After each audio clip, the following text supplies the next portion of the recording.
back to my channel. Thank you so much for tuning in. If this is your first time here, that's our first timers dance. Thank you so much for joining the family. Please remember to subscribe if you are yet to subscribe. Okay, so today, first of all, you guys, I'm having a bare face thing going on. I was actually about to go to bed. I'm like, oh, okay, everywhere is quiet, children are asleep, so let's do this. Okay, besides, there's been this kind of, I don't know whether to call it urgency in my spirit to do this video.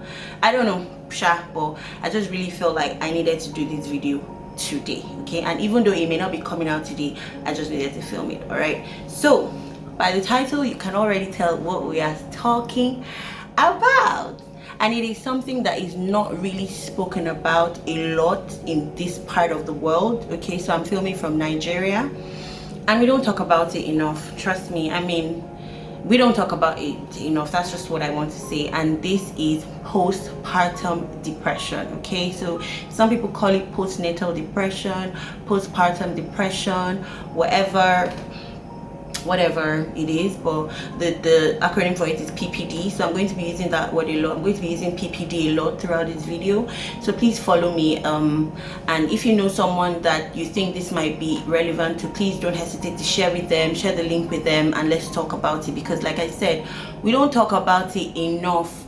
And I think that that is a major red flag. Okay, now there was a time where we used to think that depression was a white man's sickness, was a white man disease. You know, we used to say that Africans, Nigerians were very happy people, we love life too much, you know, and and depression doesn't exist. But I mean, from the rise, there was a time, and I'm thankful that it's a little bit reduced right now, but there was a time in Nigeria where suicide rate was so high, and then we got to realize that everyone needs to take care of their mental health. Okay, so PPD, postpartum depression, is a kind of depression that sets in after a woman has a baby. Okay, so for layman's language, you know, that's just it. So it's a certain level of, you know, hormonal changes, anxiety levels, and all of that happens after a woman has put to bed. Okay, so you just had a baby, you right, and you know, you probably should be like having the time of your life.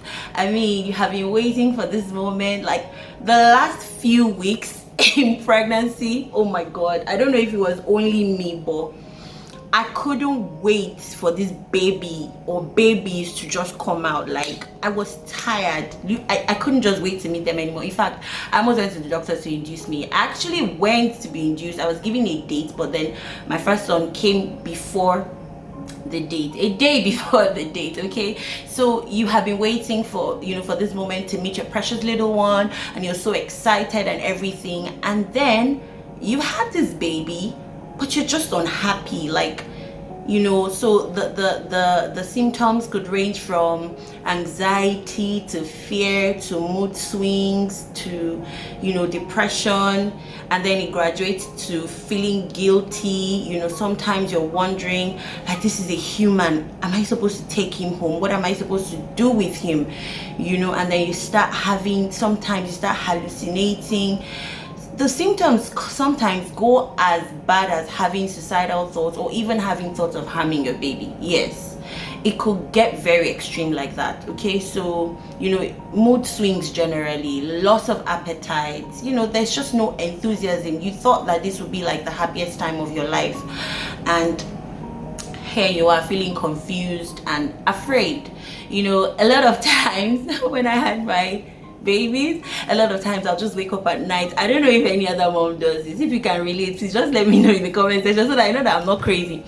And you're just looking at the baby like, are you breathing, are you breathing? And then you put your hand like at the back of the baby to check if the body is oh my gosh, you know, so many feelings like that. And you know, you may not understand what you're dealing with, but it may be, I didn't say it could be, sometimes it's just anxiety, like a newborn baby or a new member of the family. So sometimes it's just anxiety. But when you start to have serious symptoms like what I have described, then you may want to consider speaking to your doctor or someone else, you know, or a therapist, someone who can relate. Okay, because, and if you can't relate, just pause this video and say thank you, Jesus, because the truth is, it happens. It happened to me. It happened to a couple of people around me, and they probably didn't even know what was going on until we had to start sharing, you know. And then I tried to look up some videos to even be knowledgeable a little bit about what was going on, and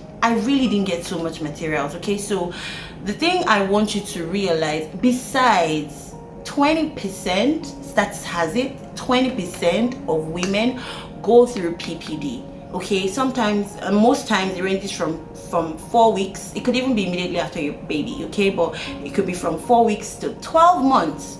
You know, so symptoms vary, pregnancies vary. You may be perfectly fine in one pregnancy, and then in the next pregnancy you have PPD. Okay, so it's not cast in stone. Okay, symptoms vary, like I said, from pregnancy to pregnancy, from person to person, right? And the same person could have different symptoms at different pregnancies, right? So how do we deal with postpartum depression? I remember there was a time, you know, my last daughter, she was just a month old. Okay, and I mean, I always wanted to do exclusive breastfeeding. I longed for it. I mean, I waited a bit to have children, so I wanted to be that awesome, perfect mom. Okay, don't judge me. Okay, but I just had that, you know. But for my son, lactation was a problem. I even got to a lactation consultant.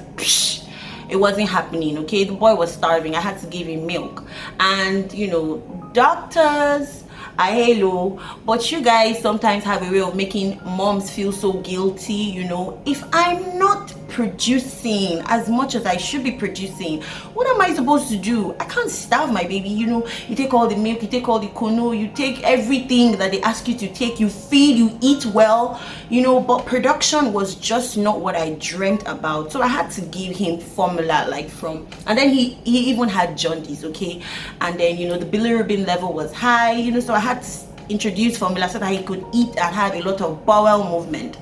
Now, so that happened for my first one. I got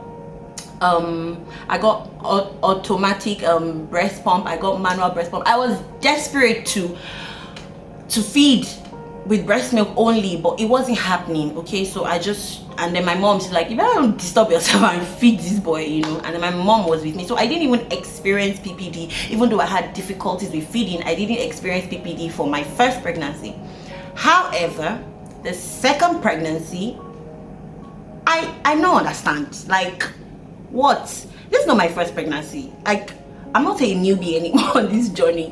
What's going on, you know? And I remember she wasn't feeling so well after just 4 weeks. I got worried. So again, production was low. Okay, so this time again, I also wanted to, you know, try my best to do exclusive breastfeeding. I mean, I had seen mothers who did it and they spoke with so much pride, like, you know, I just wanted to do the best for my children. And you wouldn't blame me, or you wouldn't blame yourself or anybody else. So I attempted it, but quick. So I had to put her on formula again. So she wasn't feeling very well, and I had to go to the hospital with her at just 4 weeks. And then I was speaking to the doctor and telling her the symptoms of what I thought was wrong with her, and then she said, oh, we're going to run some tests. And when the results came back, it turned out she had malaria. She was always sleeping under the net. You know, I tried to protect the house from mosquitoes, but I don't know how she had malaria. And then the doctor is like, is she on only breast milk? I'm like, no, my supply is not so good. And then she starts with the mom guilt thing. That's why she can have malaria. You have to feed children.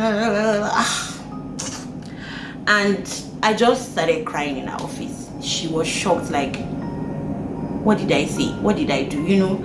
And I'm like, do you think I don't want to feed my child? Do you think I don't want to do the right thing? I'm not able to, you know? And immediately she realized that, oh, she probably spoke a lot. Or yeah, there's a place of, you know, trying to tell me what to do, but, you know, she realized that she spoke a lot. And then she looked at me, she's like, are you eating well? Are you sleeping? You know, that was when she took a close look at me and she realized that I was totally dealing with postpartum depression. And then we left the baby. The focus changed from the baby to myself, and then she encouraged me and gave me some very, very good tips, which I am going to be sharing with you guys. So how do you get through PPD? Right, so for the not so severe cases, you may not need to visit a doctor. You may just need to understand what is going on with yourself. So the first thing I will say is acknowledge it. When you know that there's a problem, and when you know the problem, I think it's halfway solved. Okay, now acknowledge it. There's no point denying it, right? And knowing that though it's not normal, it doesn't apply to all pregnancies, but knowing that it's not uncommon helps you relax a little bit. Okay, so new mama, relax, right? It's not uncommon. It's not uncommon. It's not a white man's disease. From wherever you're watching, it's very expected from some pregnancies. Okay, so first thing you need to do is know that you're not abnormal, know that you're not crazy. The emotions you're feeling are not altogether crazy, even though sometimes you feel crazy and you can't share it. Like, you know, when you even tell people that you're not happy, they're like, what's wrong with you? People are looking for children. You know, people just try to talk down people's problems because they feel like they have greater problems. Okay, don't talk down someone else's problem.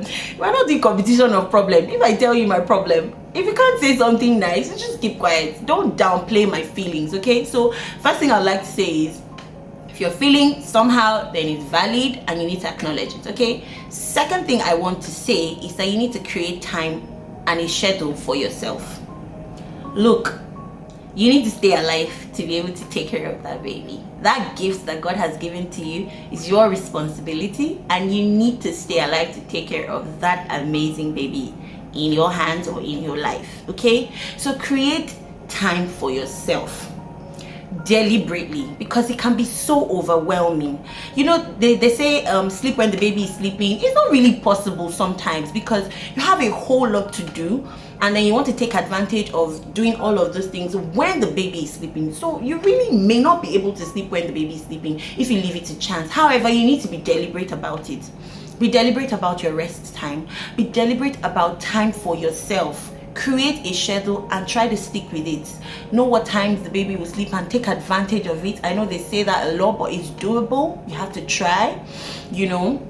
Create time where you can watch TV, put up your feet, you know, just create time for yourself. Understand that you matter, and even though, yes, the boss is all about the baby, but we need a healthy mama to take care of the baby so we can have a healthy baby. Another thing I want to say is, look, you may be team exclusive breastfeeder and you may be team formula. Whatever team you are on, please invest in a breast pump. Yes, I said what I said. Invest in a breast pump. Look, even if you're feeding exclusively, learn to express so that someone else can feed your baby. I mean, you can't give your breast and your baby to somebody to feed, Abby. So invest in a good breast pump, maybe manual, maybe automatic, whatever works for you, whatever is in your budget. Okay, and ensure that you have good electricity to store. So you get those little breast feeding bags. They're like Ziploc bags, but they're very like smaller ones, right? And then you store, so they have a place where you can write the date so that you know which ones you are feeding, and then you don't feed in the baby with expired milk.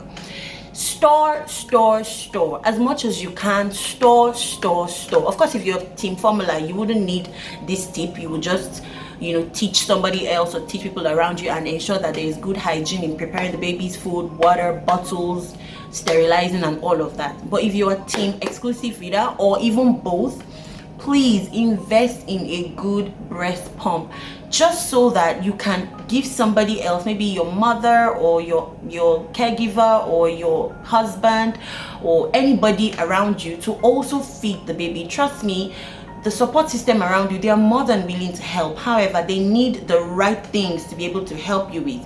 So if the baby is only sucking directly, there is no way they can help you with that. That means you have to be the one to stay awake all night, you know. And I believe that the baby was made by two people. Amen.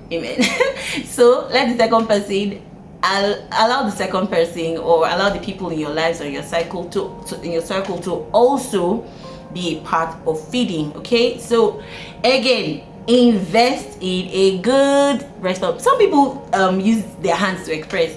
I think it's painful. I don't know, Sha. I think I did it once or twice, but whatever works for you, Sha, express, and so that another person can feed baby, right? Third thing I want to say is avoid the temptation of being alone. So because you want to deal with this, or because you feel like you can break down at any time and cry, yes, it comes with a lot of crying. Sometimes you don't even know why you're crying. There's no reason. You're just sad. You're just sad, and it's more painful. Like, you feel guilty. Why am I sad? I should be happy. Don't I love my baby enough? Why can't I connect with my baby? And sometimes you just want to disconnect from this child. Like, I don't want anything to do with you. And please don't look at me like I'm a crazy person. This thing happens. This is the child from you that you should love, but you just don't feel any sense of love at the moment. Okay, like I said, symptoms vary from person to person, so pick your own and deal with it, right? So avoid the temptation of being alone, of being by yourself. Yeah, because it can increase your symptoms. It can make you feel worse, and then before you know, you start hearing voices in your head. I mean, I watched a story of a woman who kept hearing voices in her head, and the voices were telling her to set her house on fire, set all her children on fire. Jesus Christ, you are Lord. Is like I said, this is real. Please avoid being alone. Surround yourself with excited people. Surround yourself with people with good spirits. Surround yourself with energy. E for what? E for energy. Do the things that make you happy. This child has come to stay for the rest of your life. Okay, start getting used to it. This baby ain't going nowhere by the grace of God. Okay, so don't stop your life. Okay, invest in good relationships. Try to be around people that encourage you, that build you up, that there are people that are just mood boosters. Like, when they enter the room, you will just feel good. Surround yourself with family members. Surround yourself with a good support system. I keep saying this. You cannot function alone in this life. Invest in relationships. You will need to cash out or cash in on those relationships that you invest in. Okay? Above all, speak to God about it. Look, there is no emotion that you're feeling that is more than the power of Jesus. Okay, speak to God about it. Sometimes these emotions are just false, and I've learned that emotions are bad leaders, but they are good followers. Okay, so speak to God about it, talk to him, and then talk to your body about it. Okay, speak positive words to yourself. Tell yourself you're strong enough. Tell yourself you can do this. Tell yourself that this is a gift that God has given to you, and you're going to take care of this gift and maximize the time that both of you have together. Okay, finally, when you're going back to work, if you're a working mom, please make arrangements so that you will be comfortable, so that you will not increase your anxiety levels. Make arrangements for how your baby is going to be taken care of. So if you're taking your baby to a crèche, a daycare, or if you're having a trusted family member with you, make those arrangements, make plans, okay, so that you're not totally overwhelmed when you have to go back to work. I am so glad that I got to talk about this. I'm so glad you stayed till the end. Thank you so much for watching. Remember to encourage a new mom around you. Sometimes they may not look as good as they look. Okay, they may not be as good as they look. So encourage them, give them a hug. Don't put them under pressure. Don't tell them, when are you losing weight? Please, we don't need all this drama. Okay, and take care of yourself and everyone around you. I will see you guys in the next video. Don't forget to like, share, subscribe, and all those good things. All right, bye.